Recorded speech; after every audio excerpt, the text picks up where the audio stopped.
And so for me, bringing some personal stuff into the piece of the show that isn't about that was kind of like, it's just a little awkward. And so that's what the reality is now for me.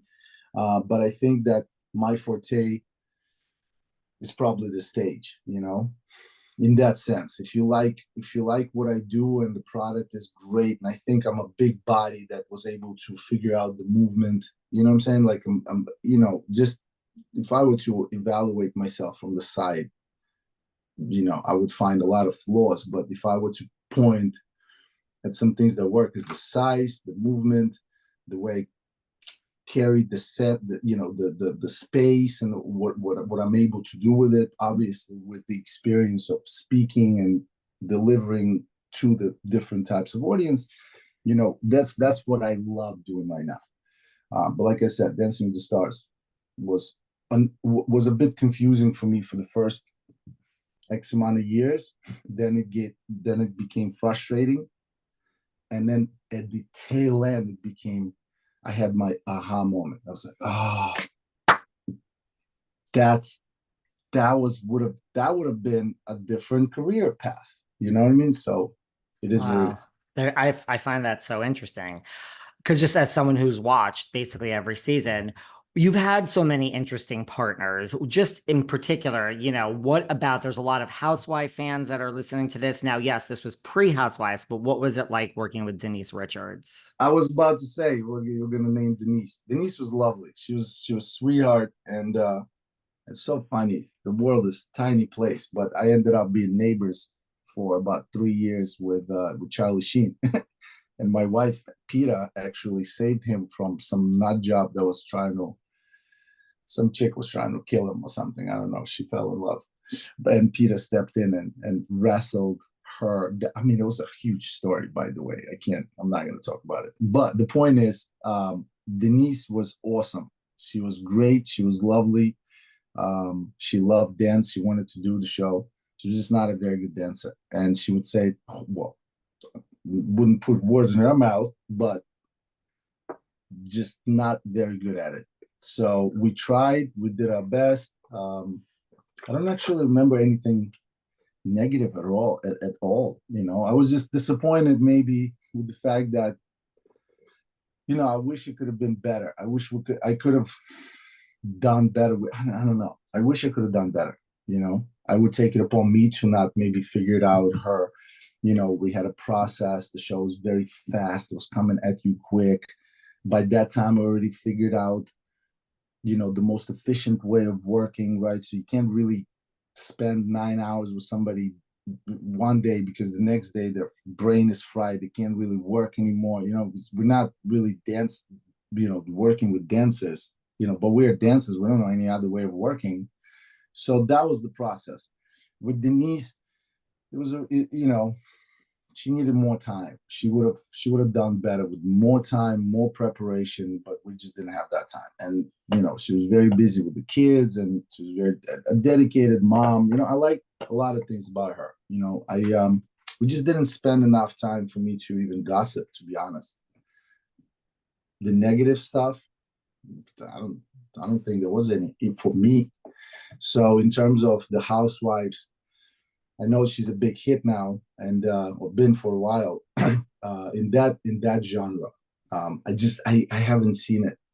I know Peta is huge on the Housewives. She knows everybody's participation.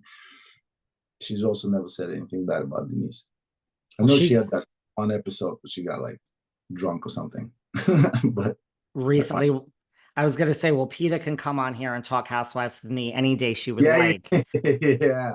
There was this story out there about Charlie Sheen, but wait, when you live next door, Peta went over and had to like rescue this girl from like breaking into his house. No, I get a call, and then again, this is that breaking thing, but I get a call because we already said it. And she's like, babe, Charlie's outside. He's screaming, help, help. I'm like, what should I do? I'm like, well, you should probably go help. I was like, go see what it is. She's like, okay. She calls me back, and the story is that there was another neighbor she ended up getting committed to some kind of institution because she was insane. Like what came out one time, there was like garbage everywhere. And anyway, so I guess she came in and she was just obsessed with Charlie. And when I say we're neighbors, I saw Charlie every morning, dropping off kids in school, picking up this and that. I saw his kids in the house. He's a lovely dude. We spoke a bunch of times. He's a great guy. He loved Peta, was super nice with her, our dog, our son. Like, we had this sort of neighborly kind of whatever, but because we know exactly this is, we're jaded, but not jaded, but we're from this world. We're like, we just kept the distance, his privacy, and everything else. And so she then calls me back, and I'm already intrigued. She calls me back. She's like, "Oh my God!" So yeah, this lady was in his house. He had just come back from somewhere, and he was tired, and she barged into his home. Anyway, so when Peta walked up, and she saw him all distressed. She didn't notice, but the chick was behind him, clawing on him, ripping his shirt off. She grabbed him by his. It was terrible. And so Peta said that she had to physically handle this lady, and I was like, damn, babe. So I was super proud of Peta. But yeah, that was this hilarious story, but you should definitely ask her. She'll tell it better. I will ask her. It's such an LA story too. Oh, and the kicker. And so yeah, again, I haven't spoken to Denise in a very long time, and so then I get this text, and I look at the text, and so it's a group text message: Denise, Charlie, me, and Peta. And Denise is like, "Thank you so much for, handling blah, blah, blah." And so we all kind of like chatted a little bit how small the world is. All these years, almost like 10 plus years, and I get this group text with Denise, Richards, Charlie Sheen, and my wife on it. Insane. So you get a personal thank you from Denise Richards for Peta saving Charlie Sheen. Oh yeah. No, she's still super nice. I have nothing negative or bad to say about Denise. Again, I don't know what she looks like on camera within the Real Housewives world, but I wish it. I have nothing to say that's even sort of like sensationalized. There's nothing too sensationalized. For me, she was a mother. She was obviously, I knew her from all her movies. When we met, it was the Denise Richards. I mean, I didn't have to say who I danced with for once. They're yeah. Like, my friends, who's your partner? So and so. They're like, huh? Here's who's a partner, Denise Richards. What? So like I was very popular amongst my male friends at that time, obviously. But yeah, no, she's a lovely chick. I really had a great time. I love it. What about, Julianne Hough just recently said in an interview that Bobby Bones shouldn't have won, and that, kind of took a life of its own. Like, do you feel there was anyone like that either won or just not even of yours, just that got really far in the competition where maybe you were out with your partner where you're like, that just is not the right call? I mean, do I need to list everyone, or just one person that you feel is the most egregious, I guess?